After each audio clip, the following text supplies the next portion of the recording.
Hello दोस्तों, उठो, जागो और तब तक मत रुको जब तक लक्ष्य प्राप्त ना हो जाए। यह बात स्वामी विवेकानंद जी ने कही थी। मन में कुछ पाने की अभिलाषा हो, कुछ कर गुजरने का जुनून हो तो लक्ष्य तक पहुंचना मुमकिन हो जाता है। अपनी मंजिल तक पहुंचना आसान नहीं होगा। रास्ते में कई रुकावटें आएंगी, कई मुश्किलों का सामना करना होगा, लेकिन हार मान जाना कोई ऑप्शन नहीं है। मुश्किलों का सामना करके ही अपने लक्ष्य तक पहुंचने की खुशी कुछ और ही होती है।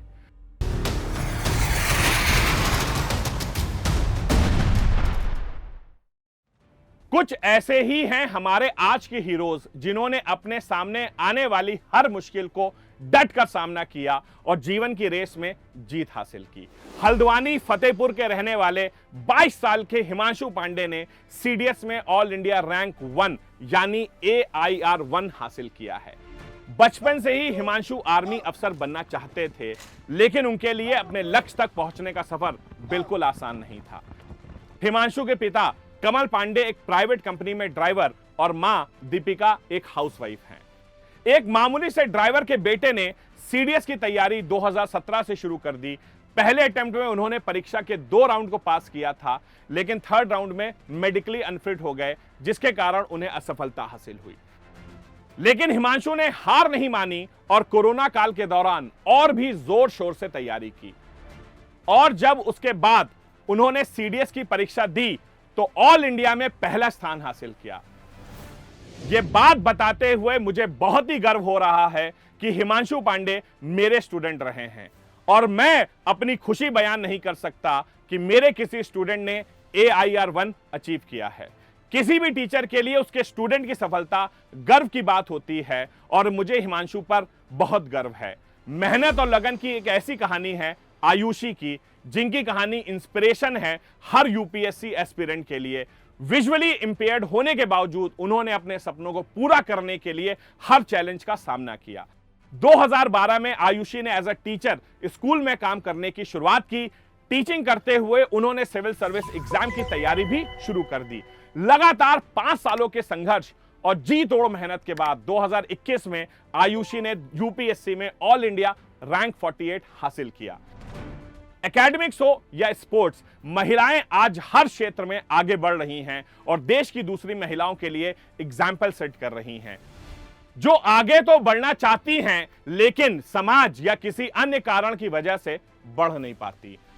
अवनी लिखारा उन्हीं एग्जाम्पल्स में से एक हैं, जिन्होंने महज 19 साल की उम्र में टोक्यो पैरालंपिक्स में भारत के लिए शूटिंग में पहला गोल्ड मेडल जीता। अवनी ने R2 women 10 metre rifle SH1 event को जीतकर एक नया रिकॉर्ड भी दर्ज किया है। उन्होंने शूटिंग में अपना ही रिकॉर्ड तोड़ा और नया वर्ल्ड रिकॉर्ड 250.6 का बनाया है। 11 साल की उम्र में अवनी का एक्सीडेंट हुआ था। एक्सीडेंट में उनके रीढ़ की हड्डी में गहरी चोट आई, जिसके बाद वो व्हीलचेयर पर आ गई। लेकिन कहते हैं ना, अगर दृढ़ निश्चय है तो इंसान हर मुश्किल को हरा सकता है। अवनी ने अपने उसी निश्चय और साहस से 2015 में शूटिंग की ट्रेनिंग शुरू कर दी और उनके डेडिकेशन ने उन्हें जीत के मुकाम तक पहुंचा दिया।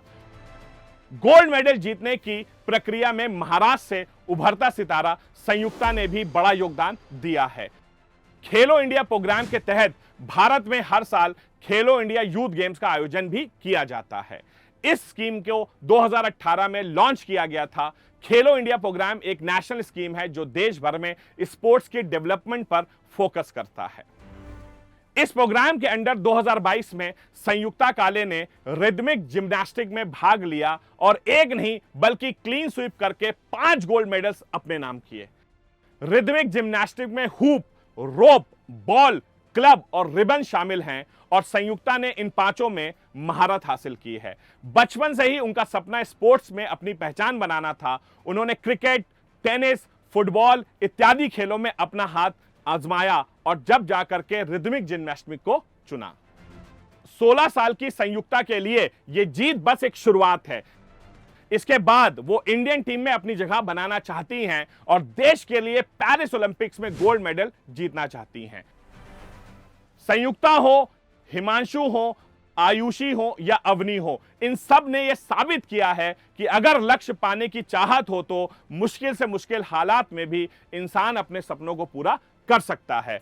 ऐसे ही और भी अमेजिंग वीडियोस देखने के लिए सब्सक्राइब करें हमारे चैनल को और डाउनलोड करें एम्बाइब ऐप नाउ। तो see you all in the next class. Till then do take care of yourselves. Have a nice day. Jai Hind, Jai Bharat and Vande Mataram. Keep imbibing. We believe in you.